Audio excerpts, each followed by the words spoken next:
حبايبي ملح الأرض. النهاردة بقول لكم نشرة جديدة وما فيهاش أي كوميديا بقى، لأن الموضوع بجد أوي أوي أوي بصراحة. وأنا النهاردة طالع عشان أقول لكم على حاجة، لأ حاجتين، طب نخليهم تلاتة مهمين أوي. بس عايزك تركز يا ملح الأرض، تسمع الكلمتين دول تستوعبهم كويس، لأن الموضوع بجد بجد خطير. اتكلمنا عن سد النهضة براحتنا قبل كده وشرحنا كويس أوي، وقلنا إن سد النهضة هو عبارة عن قنبلة مائية اتعملت من أمريكا بغرض إغراق مصر والتخلص من وجودها، لأن التخلص من مصر هو بداية احتلال العرب تماما، وده احنا متفقين عليه.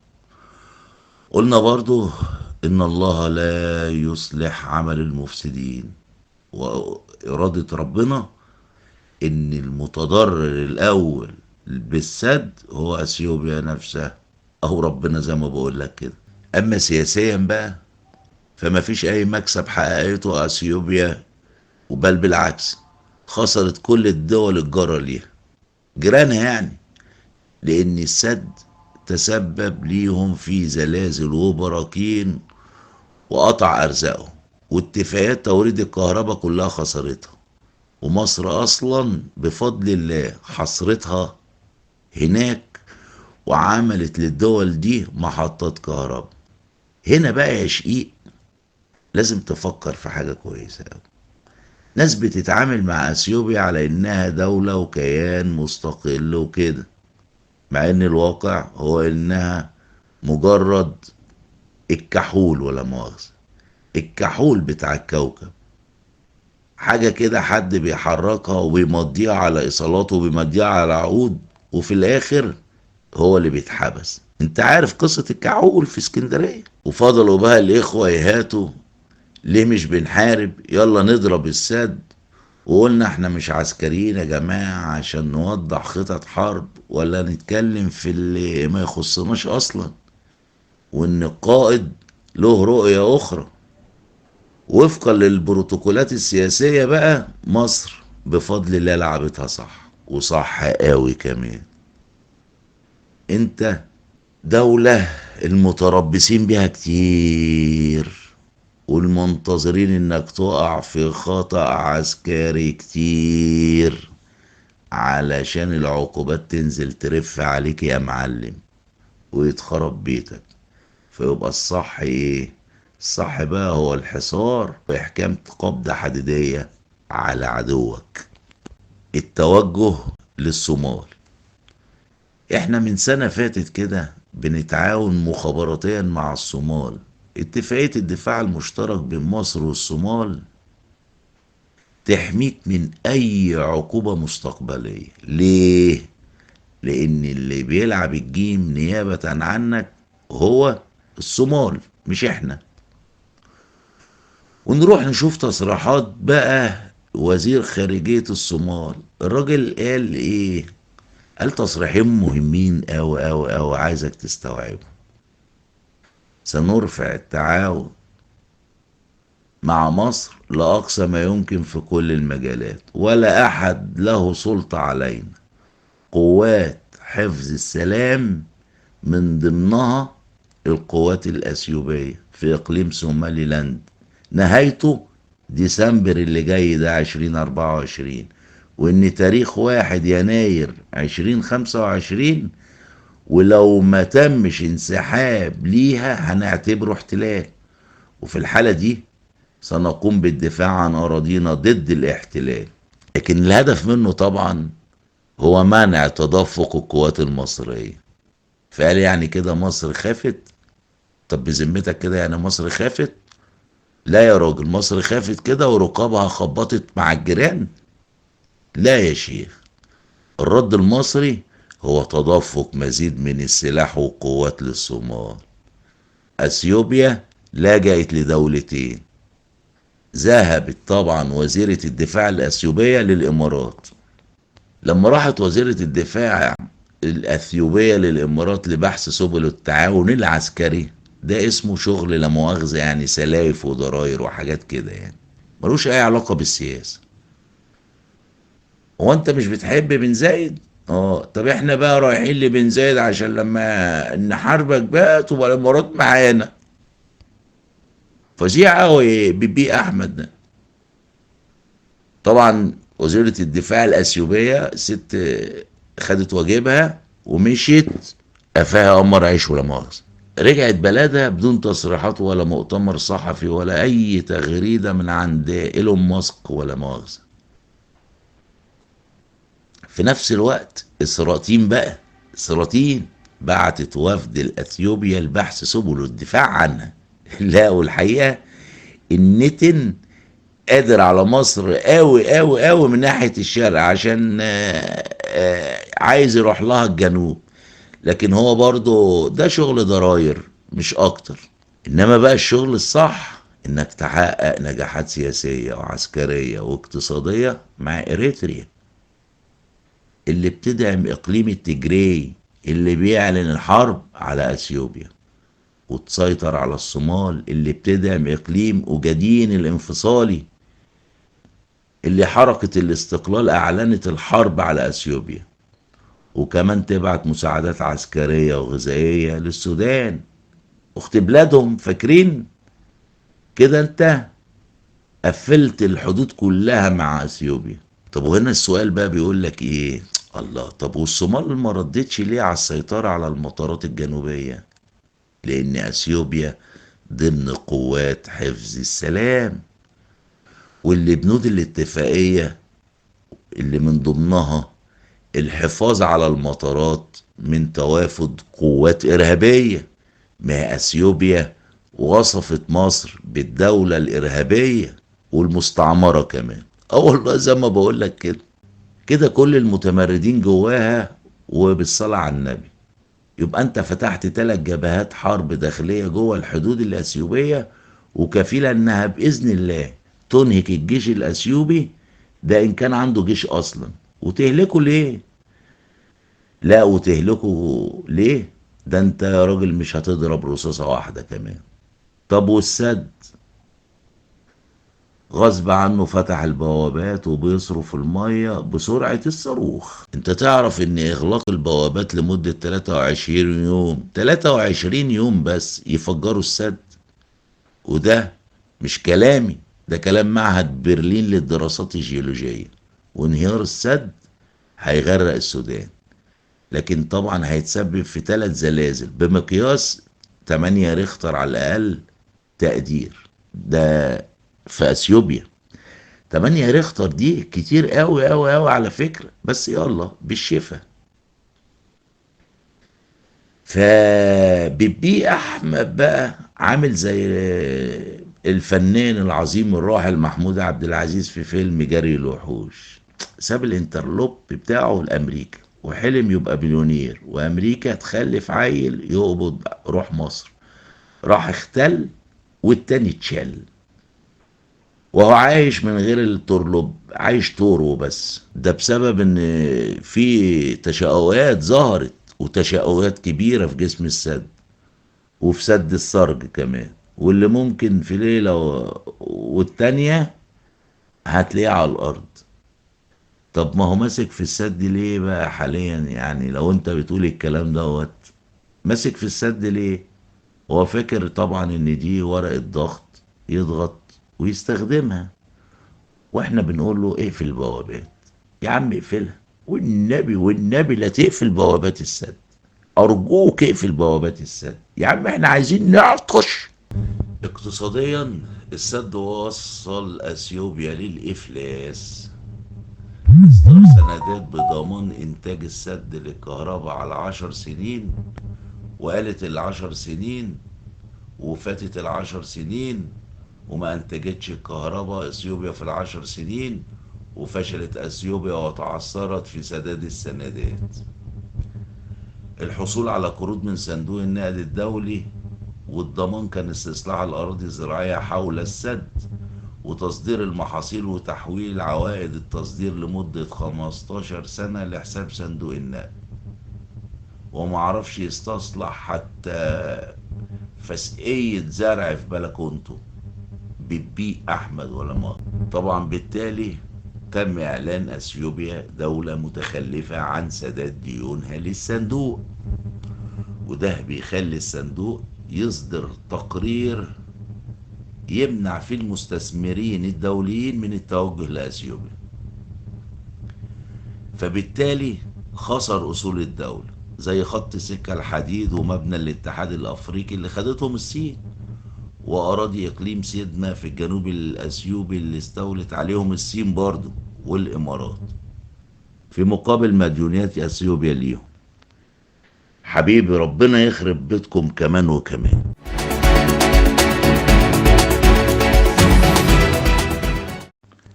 على الناحية التانية من الكوكب جنبينا في الشرق المتخرتقين اللي لا ليهم أصل ولا ليهم دين.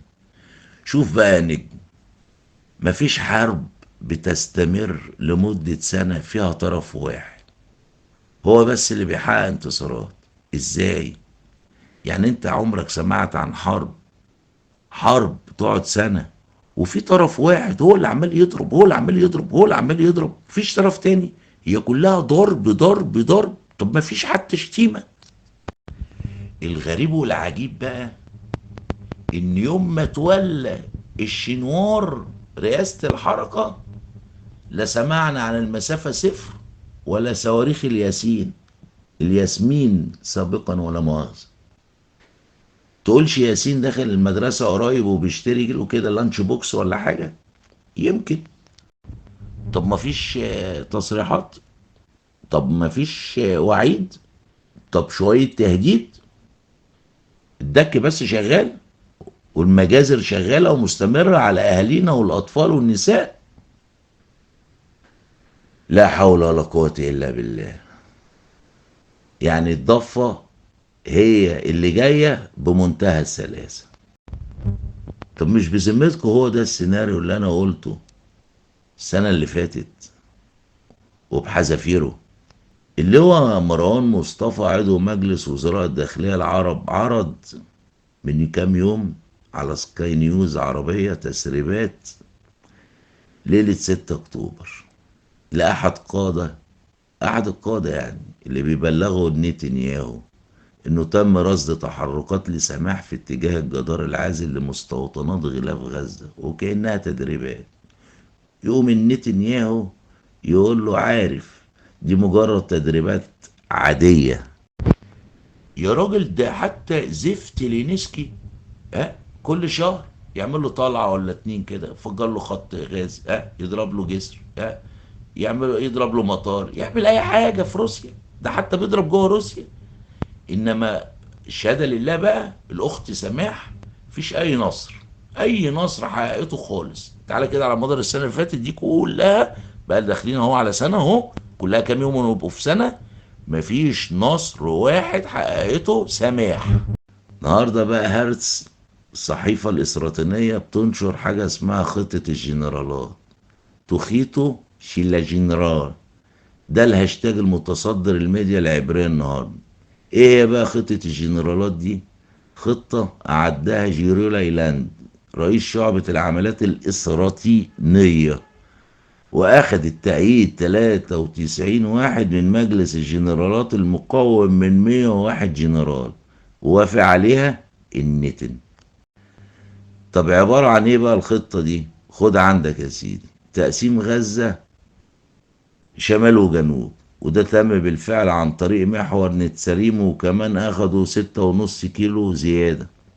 استكمال تهجير 200,000 غزاوي اللي موجودين، وده بيتم عن طريق إخلاء المتبقي من بيت حانون وبيت لاهيا. والمثل بيقول لك اللاهية لما تيجي تلهيك تقيقي فيك ولا مؤاخذة. وكمان نتنياهو وضع شروط في المفاوضات هو عدم عودة أهل الشمال، تعيين حاكم عسكري شمال غزة، وده تم تعيين العميد إلعاد جورين رئيس الإدارة المدنية للشؤون الإنسانية في شمال غزة على غرار العقيد هشام إبراهيم في الضفة، وده ضابط فلسطيني الأصل من مواليد مدينة الجليل من عرب إسراتين. بيعتنق الدرزية. تطبيع ده ولا مش تطبيع؟ تطبيع ولا مش تطبيع بصراحة كده يعني؟ ها؟